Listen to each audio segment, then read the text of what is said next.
नमस्कार विद्यार्थियों, मैं विद्युत कुमार एक बार फिर से आप सबों का अपने YouTube चैनल में स्वागत करता हूं। आज एक बार फिर कक्षा 10वीं का क्वेश्चन नंबर 6 को सॉल्व करने जा रहा हूं। क्वेश्चन नंबर 6 कहता है कि क्या व्याख्या कीजिए कि 7 गुना 11 गुना 13 जोड़ 13 गुना 13 और 7 गुना 6 गुना 5 गुना 4 गुना 3 गुना 2 गुना 1 जोड़ 5 ये जो है भाज्य संख्या है। क्यों भाज्य संख्या है? तो देखिए, भाज्य संख्या जो होती है वो जिसका अभाज्य गुणनखंड जो है वो एक मतलब कह सकते हैं कि अद्वितीय होता है, यूनिक होता है। तो हम यहाँ देखते हैं कि इसको जो है कैसे यह जो है एक भाज्य संख्या है। तो देखिए, हम इसको लिखते हैं 7 गुना 11 गुना 13 जोड़ 13। यहाँ से हम देखते हैं कि इस पूरे संख्या में हम 13 को कॉमन ले सकते हैं, क्योंकि 13 प्लस के उस पार और प्लस के इधर भी 13 है। तो जब 13 को कॉमन लेते हैं तो ये 7 गुना 11 और गुना जोड़ 1 बचता है, क्योंकि यहाँ से 13 कॉमन ले लिए। तो इस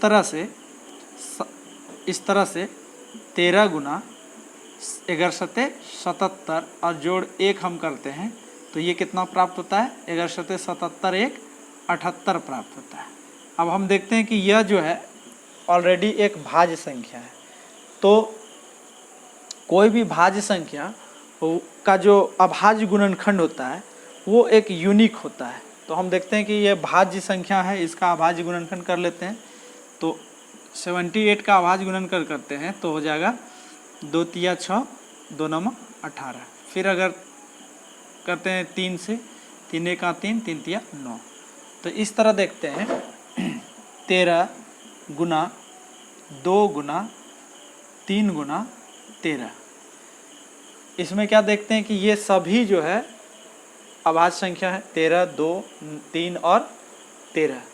तो इस तरह कोई भी किसी भी संख्या का अगर हम अभाज्य गुणनखंड करते हैं तो वह एक मतलब कह सकते हैं कि अपने आप में अद्वितीय होता है। यानी इन संख्याओं का अभाज्य गुणनखंड सिर्फ यही होगा, इसके अलावा और कुछ नहीं हो सकता है।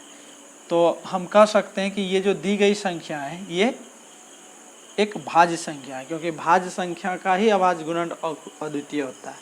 उसी तरह दूसरी संख्या हम देखते हैं, क्या दिया है कि 7 गुना 6 गुना 5 गुना 4 गुना 3 गुना 2 गुना 1 जोड़ 5। हम देखते हैं प्लस के उस तरफ 5 है, प्लस के इस तरफ 5 है। तो हम 5 को कॉमन ले लेते हैं। तो 5 को कॉमन लेने के बाद आता है 7 गुना 6 गुना 4, चूँकि 5 कॉमन ले लिए हैं, गुना 3 गुना 2 गुना 1 और जोड़ इससे 5 कॉमन लिए तो यहाँ 1 बचा। तो इस तरह इसको हम गुना कर लेते हैं तो ये हो जाएगा 2 का 2 2 तिया 6 6 चौके 24 और 24 छक हो गया 24 छके हो गया 4 और 6 दूना 12 4 12 2 14 24 छक 144 हो गया।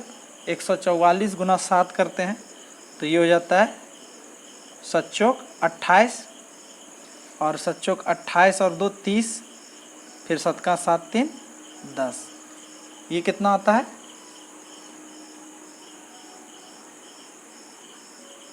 एक 1008 जोड़ 1 और ये हो जाएगा 5 गुना 1009। तो देखिए ये ऑलरेडी जो है 1009 जो है यह एक अभाज्य संख्या है और 5 भी एक अभाज्य संख्या है।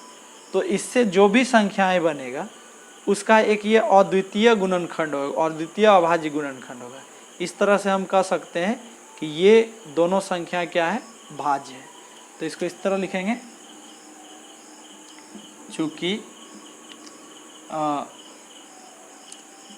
दिए गए संख्याओं का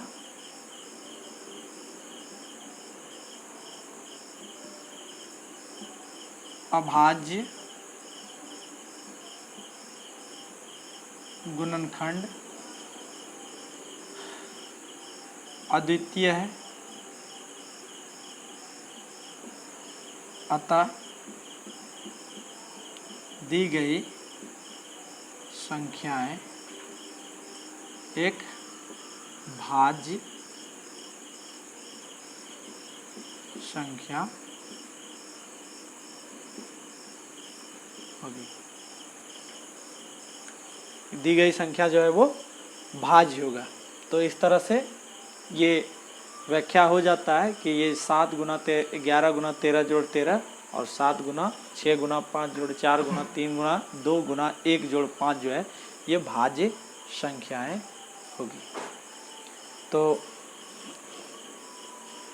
चलिए मिलते हैं अगले वीडियो में अगले क्वेश्चन के साथ। धन्यवाद।